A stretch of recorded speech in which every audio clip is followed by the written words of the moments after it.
Allez, petit tuto Photoshop Express pour rajouter du flou d'arrière-plan et du bokeh à une image qui en manque cruellement comme celle-ci en 2 étapes. La première étape, eh bien, c'est de créer un calque qui sera dépourvu du sujet, juste notre arrière-plan.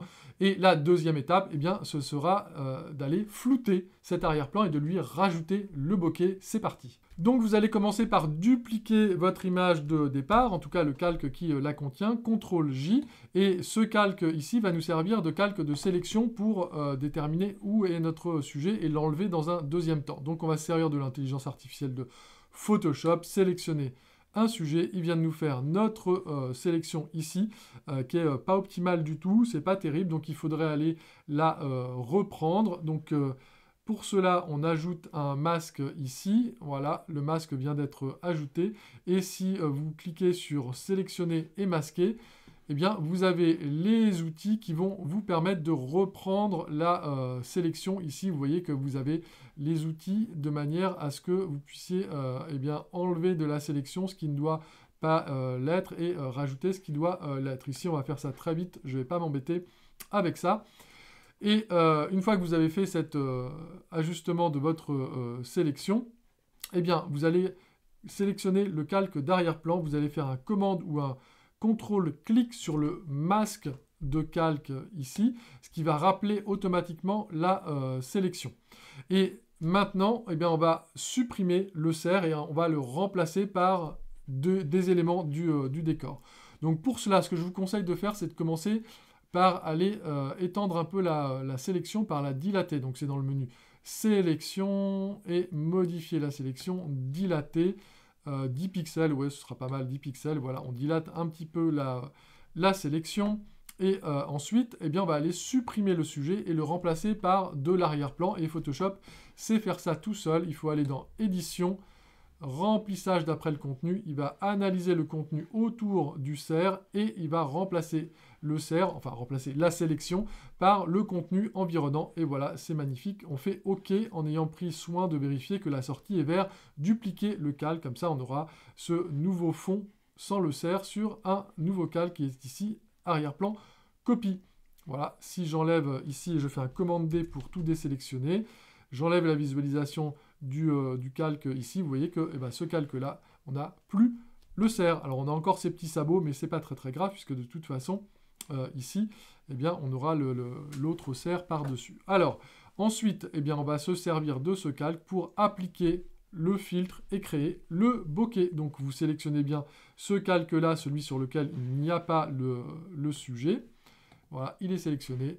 Et on va aller dans Filtre, Galerie d'effets de flou, pas les flous tout bêtes, Galerie d'effets de flou, et bascule et décentrement. Les autres types de flou sont possibles aussi, mais bascule et décentrement permettent d'avoir des contrôles comme ça, avec des lignes verticales pour gérer la profondeur du flou. Donc, entre les deux lignes pleines, eh bien, le filtre ne s'applique pas. On garde la netteté du calque d'origine. Entre les lignes pleines et les pointillés, eh bien, c'est une zone de dégradé. Et à partir de la ligne pointillée jusque sur les bords du calque, eh bien, l'effet de flou s'applique à 100%. Donc, nous, ce qu'on va faire, c'est que on va aller limiter un petit peu ces zones de transition dans un premier temps, voir ce que ça donne. Tac, on va déplacer le calque sur le cerf ici. Voilà, la zone de transition, je vais la amener jusqu'en bas. Je vais peut-être même amener la zone de netteté jusqu'en bas pour que le cerf n'ait pas trop l'air en suspension. Voilà, comme ceci. Et ensuite, eh bien, vous avez ici les curseurs de contrôle du flou et ceux de création du bokeh.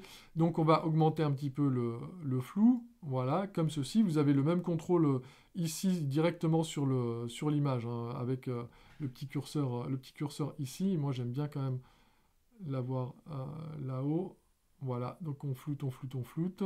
Et ensuite, une fois que le niveau de flou vous convient, eh bien, vous allez pouvoir augmenter l'éclairage du bokeh. Et donc Photoshop va détecter tout seul les points lumineux et il va les accentuer et en faire des petites billes de bokeh. Vous allez même pouvoir jouer sur la couleur de ces petites billes. Voilà, tout à droite c'est Noël et tout à gauche c'est la forêt. Voilà, on peut les réchauffer, les colorer un tout petit peu comme ceci. Voilà, on peut les accentuer encore. Vous pouvez jouer sur le niveau de flou. Alors là, ça devient plus naturel du tout hein, dans ce cas-là. Donc on peut augmenter un peu la zone de transition pour voir ce que ça donne. Voilà, on va peut-être pas y aller trop fort pour garder quelque chose de correct, parce que évidemment cette partie-ci, elle devrait être plus floue que cette partie-là. Donc on a un effet qui n'est pas très naturel. C'est un peu compliqué avec les images nature, mais voilà, je tenais quand même à vous faire ce tuto. Et avec Photoshop, vous pouvez aussi jouer sur la plage de luminosité qui va être affectée par les deux réglages de création du bokeh ici. Alors je vais augmenter l'effet de flou juste pour que ce soit bien visible pour vous montrer. Si j'augmente l'éclairage du bokeh ici, vous voyez qu'on obtient des beaux ronds de bokeh. Eh bien vous pouvez choisir de ne faire affecter ces ronds de bokeh que dans certaines plages de luminosité.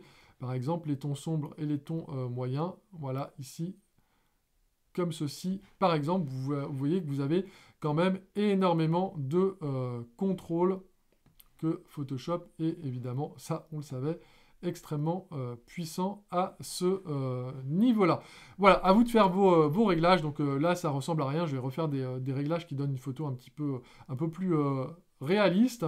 Et on se retrouve juste après pour un petit avant-après. Voilà, les derniers réglages ont été effectués et j'ai ajouté principalement du bokeh en haut de l'image ici. Il faudrait aller affiner un petit peu avec d'autres outils pour avoir une transition plus douce ici, etc. On peut passer évidemment beaucoup de temps sous Photoshop sur une image pour la rendre absolument parfaite, mais là je voulais simplement vous montrer comment très rapidement, en 2 étapes, vous pouvez rajouter du flou d'arrière-plan et du bokeh sur Photoshop.